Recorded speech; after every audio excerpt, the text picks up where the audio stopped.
Hello and welcome to Ripples of Success. I'm Karen Collicutt, KC, Karen Kessler, KK. and we are so happy to have Amina Mohamed with us today. She is a woman, gosh, we met ages ago, Amina, and over a coffee at Starbucks in Newmarket.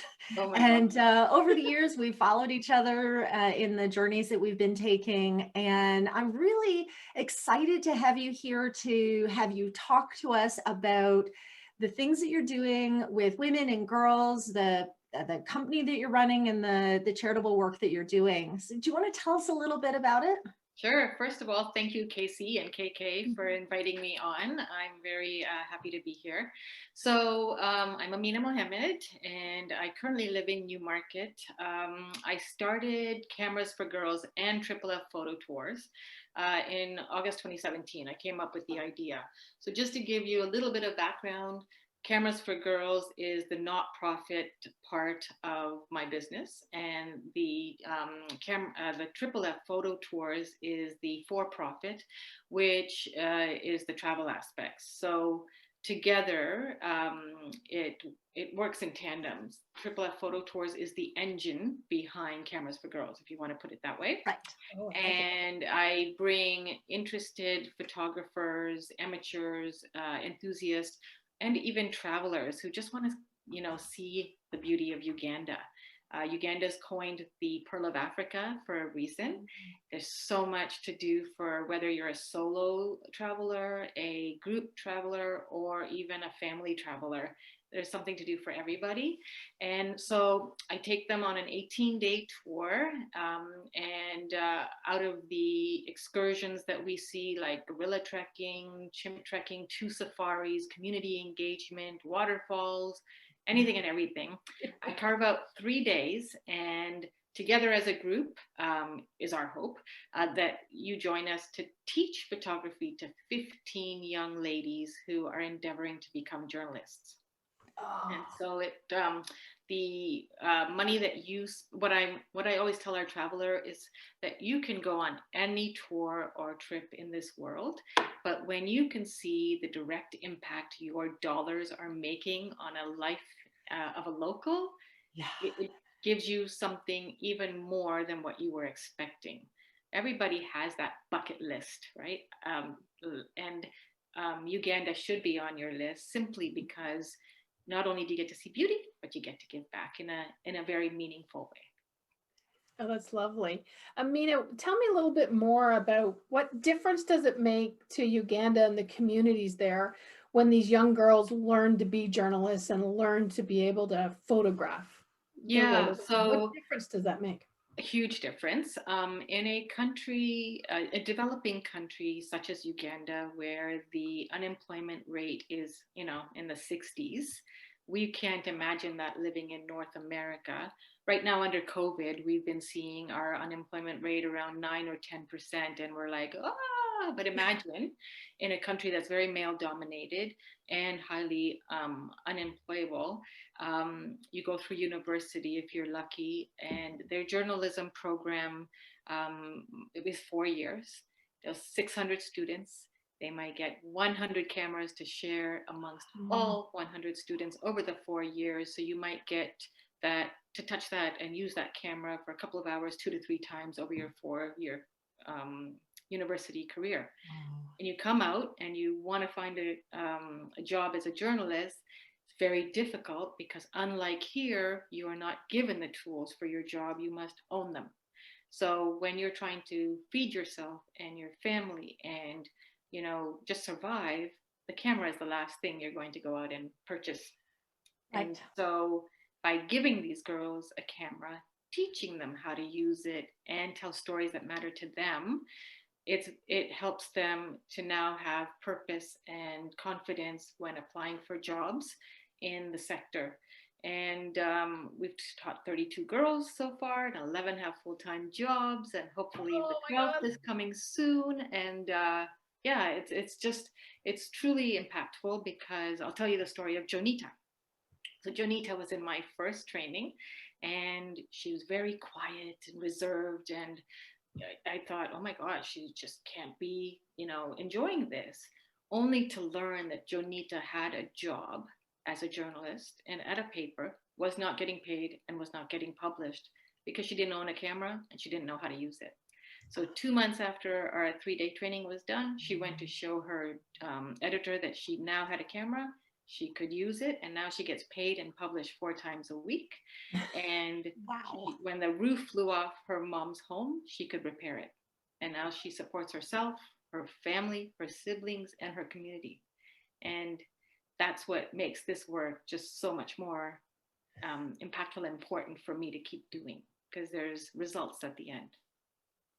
That's amazing. I've heard and read about the impact of supporting particularly young women in improving their situation and allowing them to be able to create revenue into their households, because they really do end up supporting the whole family. And in a country such as Uganda, and not just Uganda, but many developing countries, girls are married off at 14, 15, once they hit puberty. Whereas girls here are running around with their friends and going to high school and dances and things, right? They don't have those opportunities always. So when you can impact even one girl, it's like a drop in a bucket, but that drop can be so impactful to spread out, to the community at large. And when a girl can see that she can take the newfound skills and use them to have something at the end, it just makes it more important to keep going, to keep getting the message out there, and to keep training and teaching more girls. It's the very definition of a ripple. Yeah, absolutely. Success, right? Like One camera. Never underestimate what something that seems small, how big of an impact it can have. Yeah, absolutely. Yeah. Now, most of the people who come to work with us are really interested in increasing their impact in their world. And then if they're already having impact, they want to increase the reach so that they can reach more. Tell me about what happened. How did you manage to get this from an idea to having actual impact? Because lots of people have ideas and then they never connect it with action. What was different about what you did that? I was very fortunate in that we're from Uganda, just so your readers understand. And when I was in Uganda for my first trip ever in 2007, I made a very good contact with my fixer, and who became a lifelong friend, Phoenix. He's a journalist. And when I said to him, hey, I have this crazy idea to come back to Uganda and teach photography to girls, he told me, it can't be just girls. It has to be like journalists. And I said, like everybody else would have thought, well, why am I going to teach journalists? They've gone through school. What do they need me for? And he said, he was the one to tell me, you don't understand that they don't have access. They don't have income. They don't have money to purchase cameras. So by you giving them this training, by you doing this, it will make an impact. I didn't think he knew what he was talking about. So I was like, okay. And I went on my little merry way, and I kept on reaching out to many different groups in Uganda, NGOs, Rotary clubs, anybody I could find to say, this is what I wanted to do. The challenges I kept on running up against was lack of infrastructure, lack of internet access. The cameras, if I was just to teach any little girl, could be sold for food. So then I circled back around to Phoenix and I said, okay, I'm coming back with my hat in my hand because of my, thinking I know it all. Let's start working on this problem and find a solution. And I think the key was having connection in Uganda. If I was to just come up with the dream and not have that connection and not have that support, it would have gone nowhere. Right. It would have literally stalled. Now, I don't give up easy. I don't take no for an answer. And I will keep going at something like 20,000 times until I can find the way. But having that back end support, has been key. And then having the people that fell into my life, I'm so grateful for them. So when we figured out this is what we were going to do, I couldn't get into the universities right away, but because Venix had all the connections with the schools and the journalism houses and what have you, he was my conduit to getting those girls. So he would approach the schools, he would approach the girls in journalism schools and say, hey, this Muzungu means foreigner, is going to come. She's from Uganda, but she's not like us. She's going to come and teach photography. And I had droves of girls apply. Wow. So we put together an application process to ensure that the girls who were applying knew what they were getting into, and were going to use it to, get their lives, get the life that they wanted, get the end result that they wanted, which was a full-time job. And so we started, and I literally took it from a dream in August 2017, and by August 2018, I was there, and I put out the message that I was going to go do this, and I was looking for donations. So I got tons of like small little cameras, and I couldn't afford much except for the ticket, which came out of my savings. And my husband was like, are you sure you want to do this? No, and I was like, yeah, I'm going. And I trained 15 girls with very tiny cameras, and over the year, I was able to exchange those for better cameras. That's the more fantastic. support we got. I love it. Yeah. Listening to your story, Amina, what I'm seeing, if you don't mind me reflecting it back to you, is that the impact you wanted to make was more important than how you thought initially it was going to happen. And that's how we've experienced it here. We have an idea of what we want to do, and every time we get headstrong about it's got to be this way, things just go right.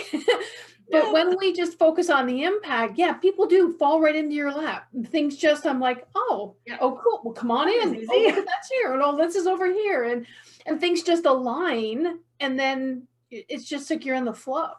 Yeah, and it's because people buy into what impact you want to make. They don't know how you're going to do it. They don't care how you're going to do it either. They just buy into the message you have and the impact that you want to make, because they see that they may not have the means or the ability to go and do what you want to do, but they definitely want to support what you want to do. And I am so grateful that I've had those people believe in me, even when they know I'm crazy. But I believe crazy's awesome, entrepreneurship. I believe to be an entrepreneur, you got to have a little bit of crazy, right? You betcha. Because we're not like the people who have the job, I call it the job, and have that steady income and can rely on that steady income coming in. We don't know when our next dollar is coming in or if it's ever going to come in. And so, but you don't give up your goals, you don't give up your drive, because at the end of that road there's something there, and you're making an impact not only on yourself but on other people who want to gain from what you're putting out there. And that's, for me, has been the driving force. When I can see that even one girl's life has been changed, it's made it all the tears and all the sleepless nights and the hardships and the no savings anymore has made it all worthwhile, because it will come back around. So if somebody would like to get involved and help support what you're doing, initially you were accepting donations of cameras. How are you doing it now? How are you, obviously your business is creating some flow. They could go and travel with you, I suppose. Yeah, so there's 3 ways. So the business hasn't made any money since COVID, because we were supposed to travel in August 2020. And obviously that didn't happen. So this year has been a lot of work, and last year asking people for donations. I got a lot of cameras, using up all my savings, but there's 3 ways. So they can come on our tour with us. 20% of what they pay to come on the tour goes directly towards Cameras for Girls, to purchase a camera, to support, the girl with her training. Everything is free for the girl, by the way, to help them pay for even transportation or feeding their families, because the government of Uganda does not support their people like we get support here. Second way is through my GoFundMe. Right now, while we wait for charity status, that's the only way we have to raise funds. Okay. And the third is donation of cameras. I woke up this morning after the news thing last night, which I did not see because we don't have TV. Oh. So I saw it this morning, to like so many amazing emails of, oh, I want to donate my camera to you, and GoFundMe donations. It's been a bit overwhelming, and I am so grateful for it. And I want your readers or your listeners to know that every single thing that comes for this goes directly to supporting the program and the girls. I don't take a dime, because I earn money by being a photographer on the other end, or whatever other ways I can earn money. So it's really important that people understand that everything that they donate or give or whatever goes directly towards supporting the program. And our hope is that once charity status comes in, we can raise funds at a larger way, then we will be able to also expand our programming into other countries. Wonderful. Well, we will put all of those links below. Oh, thank you. Yes. Yes, so people can take action where they want to. It's been so great to talk to you. I love your story. I love what you're doing. I think it has the impact on those 15 girls at a time, and then that ripple out to sort of the whole community that they're involved with, and all the people here who learn about it and support you and support the program. That sort of drop of kindness, of joy, of love, it's got a huge impact, and I'm so thrilled to talk to you about it. Thank you so much. Thank you very much for this opportunity to share. Thanks, Amina.